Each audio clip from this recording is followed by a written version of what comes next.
John Herdman sudah menyiapkan solusi di balik absennya beberapa pilar lini tengah. John Herdman sudah memasukkan beberapa nama baru di lini tengah skuad Garuda. Keduanya adalah Jordi Amat dan Calvin Verdong. Menariknya, kedua nama punya posisi asli sebagai pemain belakang. Namun, keduanya didaftarkan John Herdman dalam skuad sementara untuk FIFA Series 2026 sebagai gelandang.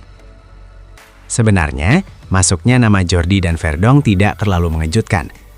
Sepertinya John Herdman butuh warna baru di lini tengah usai absennya beberapa pilar lini tengah. Dalam jendela sebelumnya, ada Tom Hay dan Marcelino Ferdinand yang kerap diandalkan mengisi lini tengah. Namun, keduanya harus absen membela timnas Indonesia untuk bulan ini. Tom Hay masih menjalani sanksi FIFA gara-gara protes keras usai laga timnas Indonesia versus Irak pada ronde keempat kualifikasi Piala Dunia 2026.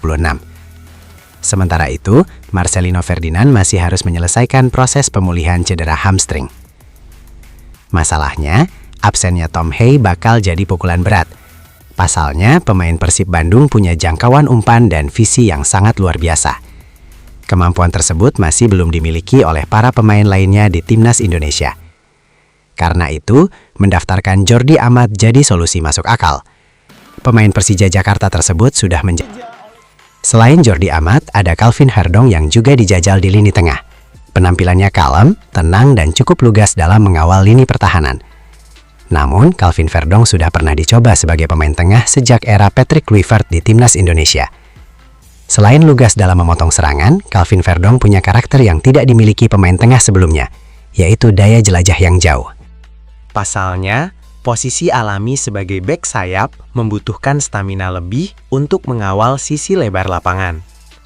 Karena itu, kemampuannya sebagai box-to-box midfield dibutuhkan oleh skuad Garuda, sedangkan Joey Pelupesi akan fokus memotong serangan lawan.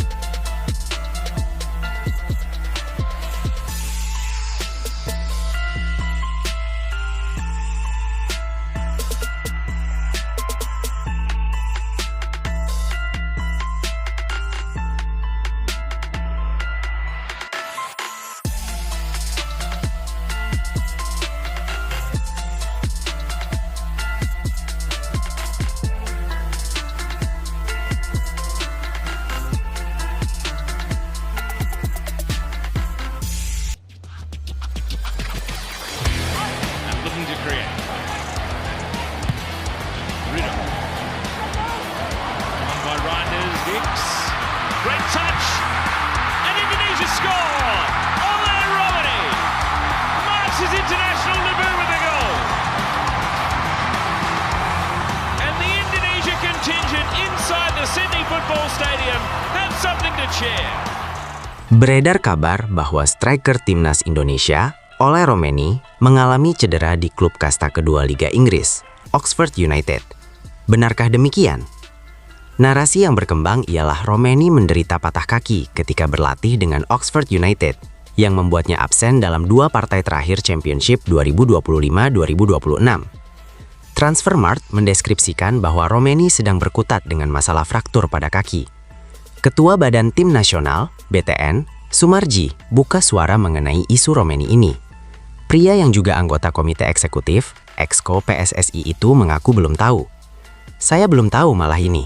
Saya belum tahu, sampai hari ini saya belum tahu, ujar Sumarji.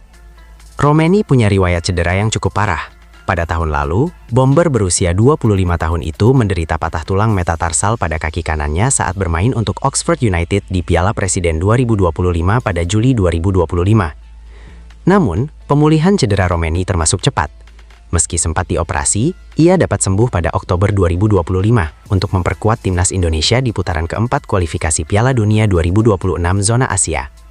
Namun, sejak saat itu, Romani belum kembali dalam performa terbaiknya. Dia tidak kunjung mencetak gol dalam 14 partai setelah cederanya sembuh bersama Oxford United. Sejak dinaturalisasi oleh PSSI pada Februari 2025, Romani mengemas 3 gol dari 6 pertandingan bersama timnas Indonesia. Ketiga gol itu terjadi dalam 3 penampilan awalnya. Nama Romani masuk daftar 41 pemain pilihan pelatih timnas Indonesia, John Herdman, untuk persiapan FIFA Series pada 27-30 Maret 2026, yang diikuti timnas Bulgaria, timnas Kepulauan Solomon, dan timnas Saint Kitts dan Nevis. kabar buruk menghantam timnas Indonesia. Winger potensial Miliano Jonathans harus menepi lama akibat cedera ACL. PSSI langsung bergerak cepat merespon situasi ini. Arya Sinulinga selaku anggota Komite Eksekutif (Exco) buka suara soal kondisi pemain keturunan Depok itu. Miliano mengalami cedera horor saat membela Excelsior Rotterdam di Eredivisie. Insiden nahas itu terjadi kala timnya berhadapan dengan SC Heerenveen Sabtu 7 Maret 2026 lalu. Pemuda 21 tahun itu baru masuk pada menit ke-72 menggantikan Simon Jensen. Namun nasib berkata lain, ia justru harus ditarik keluar hanya 9 menit kemudian. Arya Sinulinga menegaskan bahwa PSSI tak akan tinggal diam. Pihaknya berjanji bakal memantau progres pemulihan sang winger dari jauh. Miliano mengalami cedera ACL, diinformasikan absen sampai akhir 2026. Mudah-mudahan dalam proses ini dia bisa pulih, ujar Arya. PSSI disebut bakal memberikan perhatian ekstra kepada Miliano. Pendekatan ini mirip seperti yang dilakukan saat Oleh Romeni alami cedera pada 2025 lalu. Mudah-mudahan di sana juga bagus, akan kami pantau. Seperti biasa, seperti kemarin Oleh juga kami pantau. Semua kami dukung. Miliano juga akan kami pantau dengan baik, tambahnya. Cedera ACL ini jelas jadi pukulan berat bagi timnas Indonesia. Miliano dipastikan absen di FIFA Series pada 27-30 Maret mendatang. Padahal skuad Garuda bakal menghadapi lawan-lawan tangguh. Bulgaria, Kepulauan Solomon, serta Saint Kitts dan Nevis sudah menanti. Yang lebih mengkhawatirkan, Miliano kemungkinan besar bakal absen panjang. Proses pemulihan cedera ACL memang terkenal rumit dan butuh waktu lama.